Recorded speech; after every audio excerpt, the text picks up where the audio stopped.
அனைவருக்கும் வணக்கம். இந்த சோலாரை பத்தி நிறைய வீடியோ நம்ம போட்டிருக்கோம். அரசு எந்த மாதிரி மக்களுக்கு உதவி செய்யுது அப்படின்ற பத்தி தான் இன்னைக்கு பார்க்க போறோம்.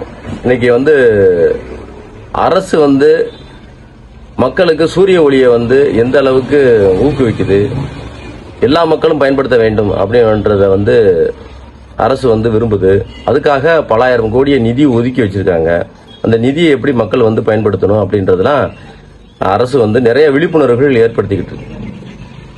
அப்போ சூரிய ஒளியை நம்ம வீட்டுகளுக்கு பயன்படுத்தும் போது அரசு ஒத்துழைப்பு இல்லாம அதை பயன்படுத்த முடியுமா அப்படின்னு கேட்டா முடியாது. அப்ப அரசு ஒத்துழைப்பு கொடுத்தால் ஒளியத்தான் அந்த சூரிய ஒளியை பயன்படுத்தி நம்ம மின்சாரத்தை தயாரித்து கொண்டு பயன்படுத்த முடியும்.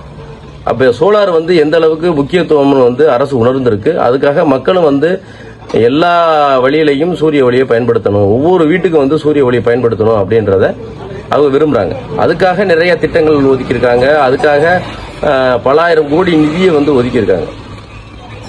EM சூர்யா கார் அப்படின்ற ஒரு டிபார்ட்மெண்டே இன்னைக்கு ஒதுக்கி அது செயல்பட்டு இருக்கு. அது மக்களை ஒவ்வொரு வீட்டுக்கும் சூரிய ஒளி பயன்படுத்தி ஆக வேண்டும் என்ற விஷயத்தை அவங்க ஊக்குவிக்கிறாங்க. அதுக்காக பலாயிரம் கோடியை செலவழிக்கிறாங்க. அப்ப சூரிய ஒளியை பயன்படுத்தணும்னா எப்படி நம்ம அதனுடைய அந்த சர்வீஸ் மற்றும் அதனுடைய பயன்பாடுகளை நம்ம பயன்படுத்தணும். அதுக்கு PRB பிசினஸ் ப்ரொமோட்டர்ஸை நீங்க தொடர்பு பண்ணுங்க. உங்களுக்கு டெக்னீஷியன் விஷயங்கள் எதுவா இருந்தாலும் அவங்களுக்கு ஏரியா வாரியாக பிரிச்சு கொடுத்து ஒவ்வொரு விஷயமும் அவர் செஞ்சிருக்காங்க. அட்வான்ஸா அவங்களுக்கு தொடர்பு கொள்ளக்கூடிய அதிநவீன சேவைகளை அவர் செஞ்சிட்டு இருக்காங்க. அதனால இந்த அரசு உங்களுக்கு நிறைய விஷயங்களை பண்ணிட்டு இருக்கு. அதை மக்கள் அனைவரும் பயன்படுத்த வேண்டும் என்று தாழ்மையுடன் கேட்டுக்கொள்கிறோம். உங்களுக்கு சோலாரை பத்தி வேற எந்த விதமான டவுட் இருந்தாலும் PRB பிசினஸ் ப்ரொமோட்டர்ஸை நீங்க தொடர்பு கொள்ளுங்க.